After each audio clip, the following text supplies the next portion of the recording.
ഒരിടത്തൊരിടത്ത് ഒരു രാജ്യത്ത് ഒരു രാജാവുണ്ടായിരുന്നു, ഒരു രാജ്ഞിയും ഉണ്ടായിരുന്നു. അവർക്ക് ഒരു മകനുണ്ട്. കുട്ടിക്കാലത്ത് മകനെ കണ്ടപ്പോൾ അവർക്ക് പ്രത്യേകതയൊന്നും തോന്നിയില്ലെങ്കിലും പിന്നീടാണ് മനസ്സിലായത് അവന് വളർച്ചയില്ല. 10-20 വയസ്സായിട്ടും രാജാവിൻ്റെ മുട്ടോളമേ അവന് ഉയരമുള്ളൂ. രാജാവിനിത് വലിയ നാണക്കേടായിരുന്നു.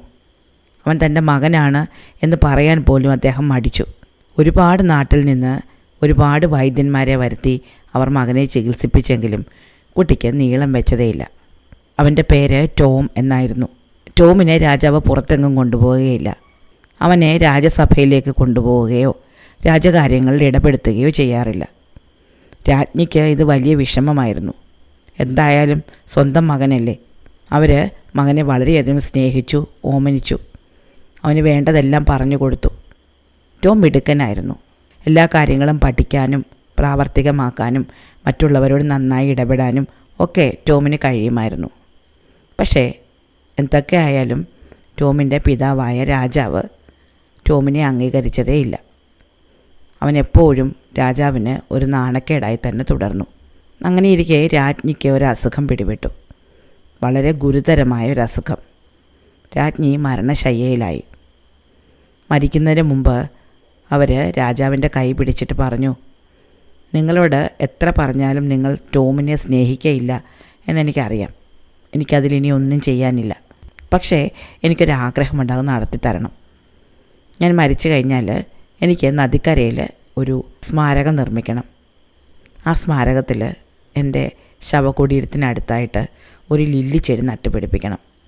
ആ ലില്ലിച്ചെടിയുടെ പൂക്കൾ ആരും കൊണ്ടുപോകാതെ അവിടെ എന്നും കാവലിന് ആളും വേണം. ഇത് പറഞ്ഞ് അധികം നേരം കഴിയുന്നതിന് മുമ്പ് രാജ്ഞി മരിച്ചു. രാജ്ഞി മരിച്ചതോടെ രാജാവിന് തൻ്റെ ദുഃഖം സഹിക്കാനായില്ല. തൻ്റെ രാജ്ഞി മരിക്കുമ്പോൾ തന്നോട് എന്താണോ പറഞ്ഞത് ആ ആവശ്യം നിറവേറ്റണം എന്ന് രാജാവ് കരുതി. അദ്ദേഹം രാജ്ഞിയുടെ ശവകുടീരം നദീതീരത്ത് തന്നെയാണ് നിർമ്മിച്ചത്. അവിടെ ആ ശവകുടീരത്തിന് ചുറ്റും നട്ടുപിടിപ്പിക്കാൻ വേണ്ടിയിട്ട് അദ്ദേഹത്തിന് ലില്ലിച്ചെടികൾ ആവശ്യമുണ്ടായിരുന്നു. അതിനാൽ അദ്ദേഹം നാടെങ്ങും ഒരു വിളംബരം പുറപ്പെടുവിച്ചു. നാട്ടിലെ ജനങ്ങളെല്ലാവരും അവരുടെ കയ്യിലുള്ള ലില്ലിച്ചെടികൾ കൊട്ടാരത്തിലെത്തിക്കണമെന്നായിരുന്നു ആ വിളംബരം. അതിൽ നിന്ന് ഏറ്റവും നല്ല ലില്ലിയാണ് രാജാവ് രാജ്ഞിക്ക് വേണ്ടി തിരഞ്ഞെടുക്കുക. നാട്ടിലുള്ള എല്ലാവരും അവരവരുടെ വീട്ടിലുള്ള ലില്ലിച്ചെടികളുടെ തയ്യുമായിട്ട് രാജകൊട്ടാരത്തിലെത്തി. ഇത്രയധികം തിരക്ക് രാജാവ് പ്രതീക്ഷിച്ചിരുന്നില്ല. അദ്ദേഹം വന്ന് നോക്കുമ്പോഴുണ്ട് കൊട്ടാരമുറ്റം നിറയെ ലില്ലിച്ചെടികൾ കൂന കൂട്ടിയിട്ടിരിക്കുകയാണ്. രാജാവ് തൻ്റെ ലില്ലിയായിരിക്കും എടുക്കുക എന്ന് പ്രതീക്ഷിച്ച് ജനങ്ങളെല്ലാം കൊട്ടാരമുറ്റത്ത് കാത്തു നിൽപ്പുണ്ട്. രാജാവിന് ഈ ചെടി കൂമ്പാരത്തിൽ നിന്ന് ഏത് ചെടിയാണ് തിരഞ്ഞെടുക്കേണ്ടത് എന്ന് മനസ്സിലായില്ല. അദ്ദേഹം ഉടൻ തന്നെ ടോമിനെ വിളിച്ചെന്നിട്ട് പറഞ്ഞു, നിന്നെ വളർത്തുന്നത് കൊണ്ട് എന്തെങ്കിലും ഒരു പ്രയോജനം വേണമല്ലോ. ഒരു കാര്യം ചെയ്യേ, ഈ കൂമ്പാരത്തിൽ നിന്ന് കൊള്ളാവുന്ന ഒരു ലില്ലിച്ചെടി തിരഞ്ഞെടുക്കാൻ നോക്ക്. ടോം ഉടൻ തന്നെ കണ്ണടച്ച് ഒരന്ധനെ പോലെ കൈകൊണ്ട് ആ ലില്ലിച്ചെടികൾക്കിടയിലൂടെ തപ്പി നല്ല ഭംഗിയുള്ള, നല്ല വളർച്ചയുള്ള, നല്ല ആരോഗ്യമുള്ള ഒരു ലില്ലിച്ചെടി തിരഞ്ഞെടുത്തു. രാജാവ് ആ ലില്ലിച്ചെടി ഉയർത്തിയിട്ട് ജനങ്ങളോട് ചോദിച്ചു, ഇത് ആര് കൊണ്ടുവന്ന ലില്ലിച്ചെടിയാണ്? അപ്പോൾ വളരെ പ്രായം ചെന്ന വൃദ്ധയായ ഒരു സ്ത്രീ മുന്നോട്ട് വന്നു. അവർ പറഞ്ഞു, ഇത് ഞാൻ കൊണ്ടുവന്ന ലില്ലിച്ചെടിയാണ്. രാജാവ് പറഞ്ഞു, ഈ ലില്ലിച്ചെടിയാണ് രാജ്ഞിയുടെ ശവകുടീരത്തിൽ നടാൻ വേണ്ടി ഞാൻ തിരഞ്ഞെടുത്തത്. ഒരു കാര്യം ചെയ്യൂ, നിങ്ങൾ രാജ്ഞിയുടെ ശവകുടീരത്തിനടുത്ത് താമസിച്ച് ഈ ചെടിയോ പൂക്കളോ ആരും പറിച്ചുകൊണ്ട് പോകാതെ നോക്കിക്കൊള്ളാമോ? അപ്പോൾ ആ സ്ത്രീ പറഞ്ഞു, മഹാരാജാവേ, അതിലെനിക്ക് സന്തോഷമേ ഉള്ളൂ. ഞാൻ ഇനി മുതൽ ആ ശവകുടീരത്തിനടുത്ത് താമസിച്ച് ഈ ചെടി പരിപാലിച്ചു കൊള്ളാം. പക്ഷേ എനിക്ക് കൂട്ടിന് അങ്ങയുടെ മകൻ ടോമിനെ കൂടി വിടണം. രാജാവിന് ഇതിലൊട്ടും വിഷമം തോന്നിയില്ല. രാജാവ് ടോമിനോട് തൻ്റെ അമ്മയുടെ ശവകുടീരത്തിന് കാവൽ നിൽക്കാൻ പോയിക്കൊള്ളാൻ പറഞ്ഞു. അങ്ങനെ ടോം കൊട്ടാരത്തിൻ്റെ സുഖസൗകര്യങ്ങളൊക്കെ വിട്ടിട്ട് അമ്മയുടെ ശവകുടീരത്തിനടുത്തേക്ക് താമസം മാറി. ഈ വൃദ്ധയായ സ്ത്രീയും ടോമും കൂടി ആ ലില്ലിച്ചെടി രാജ്ഞിയുടെ ശവകുടീരത്തിനടുത്ത് നട്ടുവെച്ചു. നന്നായിട്ട് വെള്ളം ഒഴിച്ച് പരിപാലിച്ചു. ചെടിക്ക് വേരൊക്കെ പിടിച്ച് അത് നല്ല ആരോഗ്യമായിട്ട് വന്നു. ആ ചെടിയെ ഒരിക്കലും ഒറ്റയ്ക്കാക്കാതെ ഈ വൃദ്ധയും ടോമും എപ്പോഴും അതിനെ പരിപാലിച്ചു. വൃദ്ധ ഉറങ്ങുമ്പോൾ ടോം കാവലിരിക്കും, ടോം ഉറങ്ങുമ്പോൾ വൃദ്ധ കാവലിരിക്കും. അങ്ങനെയായിരുന്നു അവർ ആ ചെടിയെ നോക്കിയത്. അങ്ങനെ കുറേ ദിവസം കഴിഞ്ഞ് ഒരു ദിവസം ഈ വൃദ്ധ ചെടിക്ക് കാവലിരിക്കുകയായിരുന്നു. നല്ല രാത്രിയായിരുന്നു, തണുപ്പുള്ള രാത്രി. കുറേ കഴിഞ്ഞപ്പോൾ അവർക്ക് വല്ലാതെ ഉറക്കം വന്നു. അപ്പോൾ അവർ ടോമിനോട് പറഞ്ഞു, കുഞ്ഞെ, എനിക്ക് വല്ലാതെ ഉറക്കം വരുന്നു, ഞാൻ ഇത്തിരി നേരം ഒന്ന് ഉറങ്ങിക്കോട്ടെ, അത്ര നേരം നീ ചെടിക്കൊന്ന് കാവലിരിക്കെ. ടോം സമ്മതിച്ചു. അങ്ങനെ ആ വൃദ്ധ കുറച്ച് നേരം ഉറങ്ങാൻ വേണ്ടിയിട്ട് ഒരു മരച്ചുവട്ടിൽ കിടന്നു. ലില്ലി ചെടിയുടെ തൊട്ടടുത്തായിട്ട് ടോം ഉറങ്ങാതെ കാത്തിരുന്നു. കുറേ നേരം കഴിഞ്ഞപ്പോൾ കാറ്റിലൂടെ എന്തോ പറന്നു വരുന്നൊരു ശബ്ദം കേട്ടു. ടോം നോക്കുമ്പോൾ നല്ല നീണ്ട താടിയും മുടിയുമൊക്കെയുള്ള വൃദ്ധനായ ഒരു മനുഷ്യനാണ് പറന്നു വരുന്നത്. അദ്ദേഹം പറന്ന് ടോമിനടുത്ത് വന്നു. എന്നിട്ട് പറഞ്ഞു, ടോം, ഞാൻ നിന്നെ കാണാൻ വന്നതാണ്, നിന്നോട് എനിക്കൊരു രഹസ്യം പറയാനുണ്ട്. ടോം ചോദിച്ചു, അത് എന്ത് രഹസ്യമാണ്? അപ്പോൾ ആ വൃദ്ധൻ പറഞ്ഞു, നീ നട്ടുവെച്ചിരിക്കുന്ന ലില്ലി ചെടിയുണ്ടല്ലോ, അതിൻ്റെ ഭംഗി നോക്കൂ, അതിലുണ്ടാകുന്ന പൂക്കൾക്കൊക്കെ നല്ല വെള്ളി നിറമാണ്. അതിൽ നിന്ന് നിലാവ് പൊഴിയുന്നത് പോലെ നിനക്ക് തോന്നുന്നില്ലേ? നിലാവിൻ്റെ രാജ്യത്തെ രാജകുമാരിയാണ് ഇവിടെ ലില്ലി ചെടിയായിട്ട് നിൽക്കുന്നത്. അവൾ നിന്നെപ്പോലെ ഒരു നീളം കുറഞ്ഞ പെൺകുട്ടിയായിരുന്നു.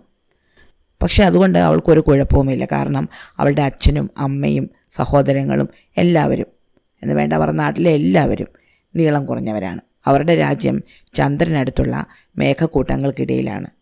അവിടുത്തെ രാജാവിൻ്റെയും രാജ്ഞിയുടെയും ഓമന മകളായിട്ട് ഇവൾ വളർന്നു വരികയായിരുന്നു ഈ ലില്ലി പെണ്ണ്. അപ്പോഴാണ് ദുർമന്ത്രവാദിയായ ഹെലൻ അവളെപ്പറ്റി കേട്ടത്. ഇവൾ വലിയ സുന്ദരിയാണ് എന്ന് കേട്ട ഹെലന് അവളോട് അസൂയ വന്നു.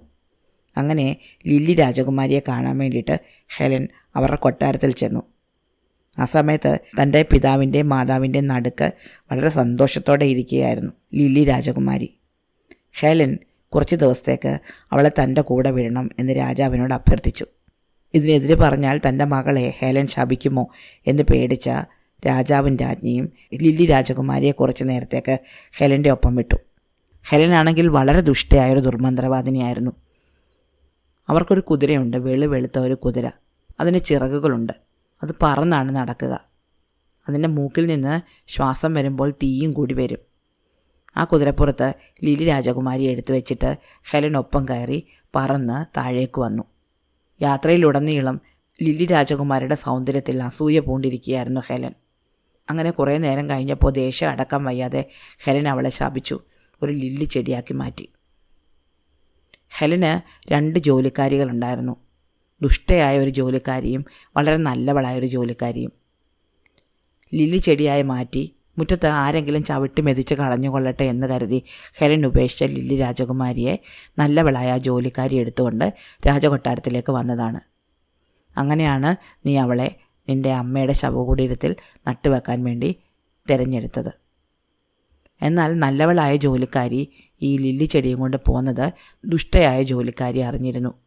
അവർ ഹെലൻ എന്ന ദുർമന്ത്രവാദിനിയോട് ഈ കഥയൊക്കെ പറഞ്ഞു കൊടുത്തിട്ടുണ്ട്. ലില്ലി ചെടി ഒരു കുഴപ്പവുമില്ലാതെ ഇവിടെ വളർന്നു വരുന്നു എന്ന് ഹെലൻ ഇപ്പോൾ അറിയാം. അവൾ ഏത് നിമിഷം ഇവിടെ വന്ന് ഈ ലില്ലി ചെടി പറിച്ചു കളയും. അതുകൊണ്ട് നീ പ്രത്യേകം സൂക്ഷിക്കണം. ടോം പറഞ്ഞു, എൻ്റെ കയ്യിലെ വാളങ്ങ് കണ്ടില്ലേ? എനിക്ക് കുറച്ച് നീളം കുറവാണെന്നേ ഉള്ളൂ. പക്ഷെ ധൈര്യത്തിനും കഴിവിനും ഒരു കുറവുമില്ല. ആരിവിടെ വന്നാലും ഞാൻ എതിരിട്ട് കൊള്ളാം. എന്നാൽ അങ്ങനെ ആവട്ടെ എന്ന് പറഞ്ഞ് ആ വൃദ്ധൻ പറന്നു മറഞ്ഞു. കുറച്ച് നേരം കഴിഞ്ഞപ്പോഴുണ്ട് ആകാശത്ത് നിന്ന് നല്ല വെളുത്ത ഉടുപ്പ് ധരിച്ച 7 പെൺകുട്ടികൾ പറന്നു വരുന്നു. ടോമിനെ പോലെ നീളം കുറഞ്ഞ 7 പേര്. അവർ ടോമിന് ചുറ്റും നിന്ന് പാട്ട് പാടി നൃത്തം ചെയ്തു തുടങ്ങി. അവരുടെ പാട്ട് ഒരു പ്രത്യേക തരത്തിലുള്ളതായതിനാൽ ടോമിന് ഉറക്കം വന്നു. ഇത് ഹെലൻ എന്ന മന്ത്രവാദിയുടെ വിദ്യയാണ് എന്ന് ടോമിന് മനസ്സിലായി. തന്നെ ഉറക്കാൻ മന്ത്രവാദിനി തൻ്റെ ജോലിക്കാരെ അയച്ചിരിക്കുകയാണ്. താൻ ഉറങ്ങിയിട്ട് വേണം ലില്ലി ചെടി പറിച്ചുകൊണ്ട് പോകാൻ.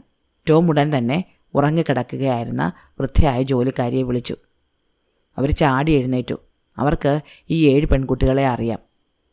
അവർ ഉടൻ തന്നെ തൻ്റെ വടിയെടുത്ത് അവർ 7 പേരെയും അടിച്ചോടിച്ചു. ടോമിനോട് പറഞ്ഞു, സൂക്ഷിക്കണം, ഹെലൻ ഏത് നിമിഷം ഇവിടെ വരും. ടോം ശവകുടീരത്തിൽ നിൽക്കുകയായിരുന്ന ലില്ലി ചെടിയെ സ്നേഹത്തോടെ നോക്കി. നിലാവ് അതിന്മേൽ വീഴുന്നുണ്ടായിരുന്നു. അവൻ നോക്കി നിൽക്കെ ആ ലില്ലി ചെടി ഒരു പെൺകുട്ടിയായി മാറി. അത് ലില്ലി രാജകുമാരിയായിരുന്നു. അവൾ പറഞ്ഞു, ഹെലൻ എന്ന മന്ത്രവാദിനി എന്നെ പിടിച്ചുകൊണ്ടു പോകാൻ താ വീണ്ടും വരുന്നുണ്ട്. അവളുടെ കുതിരക്കുള്ളമ്പടിയുടെ ശബ്ദം എനിക്കിപ്പോൾ കേൾക്കാം. എനിക്ക് ചിത്രശലഭങ്ങൾ വലിക്കുന്ന ഒരു തേരുണ്ട്. ഞാൻ ആ തേര് വരുത്താം. നമുക്കതിൽ കയറി വേഗം രക്ഷപ്പെടാം. ലില്ലി ഒന്ന് കൈ നൊടിച്ചതും ആകാശത്ത് നിന്ന് ചിത്രശലഭങ്ങൾ വലിക്കുന്ന ഒരു തേര് അങ്ങോട്ടേക്ക് വന്നു. ടോമും ലില്ലിയും ആ തേരിൽ കയറി അവിടെ നിന്ന് പറന്ന് ആകാശത്തേക്ക് പോയി. അപ്പോഴേക്കും തീ തുപ്പുന്ന കുതിരപ്പുറത്ത് ഹെലൻ അവിടെ എത്തിയിരുന്നു. ഹെലൻ അവരുടെ പിന്നാലെ ചെന്നു. പലപ്പോഴും ടോമിന് തൻ്റെ പുറം പൊള്ളുന്നത് പോലെ തോന്നി. അത്രയ്ക്ക് തീക്ഷ്ണമായിരുന്നു ആ കുതിരയുടെ മൂക്കിൽ നിന്ന് വരുന്ന തീയുടെ ചൂട്. പക്ഷേ 100 കണക്കിന് ചിത്രശലഭങ്ങൾ വലിക്കുന്ന ആ തേരുണ്ടല്ലോ, അത് ടോമിനെയും ലില്ലിയെയും വലിച്ചുകൊണ്ട് പെട്ടെന്ന് ചന്ദ്രനടുത്തുള്ള മേഘങ്ങൾക്കിടയിലേക്ക് ചെന്നു. ഹെലൻ തൊട്ടു പിന്നാലെ അവിടെ എത്തിയെങ്കിലും തൻ്റെ മകളെ നല്ല വാക്ക് പറഞ്ഞ് കൊണ്ടുപോയി ഉപദ്രവിച്ച ഹെലനോട് ക്ഷമിക്കാൻ രാജാവ് തയ്യാറായിരുന്നില്ല. രാജാവിൻ്റെ സൈന്യം മുഴുവൻ ഹെലനോട് ഏറ്റുമുട്ടി. യുദ്ധത്തിനൊടുവിൽ ഹെലൻ തോറ്റ് അവിടെ നിന്ന് പിൻവാങ്ങി. ലില്ലി രാജകുമാരിയുടെ ഒപ്പം ചെന്ന ടോമിന് വളരെ നല്ല വരവേൽപ്പാണ് രാജാവിൻ രാജ്ഞി നൽകിയത്. തങ്ങളുടെ മകൾക്ക് അനുരൂപനായ ഒരു വരനെ കിട്ടിയതിൽ അവർ വളരെയേറെ സന്തോഷിച്ചു. ടോം പിന്നീട് ഭൂമിയിലേക്ക് തിരിച്ചു പോയില്ല. രാജകുമാരിക്കൊപ്പം അവളുടെ കൊട്ടാരത്തിൽ അവർ സന്തോഷമായിട്ട് ജീവിച്ചു. ഇഷ്ടമായ ടോമിൻ്റെ കഥ. അടുത്ത കഥ അടുത്ത ദിവസം.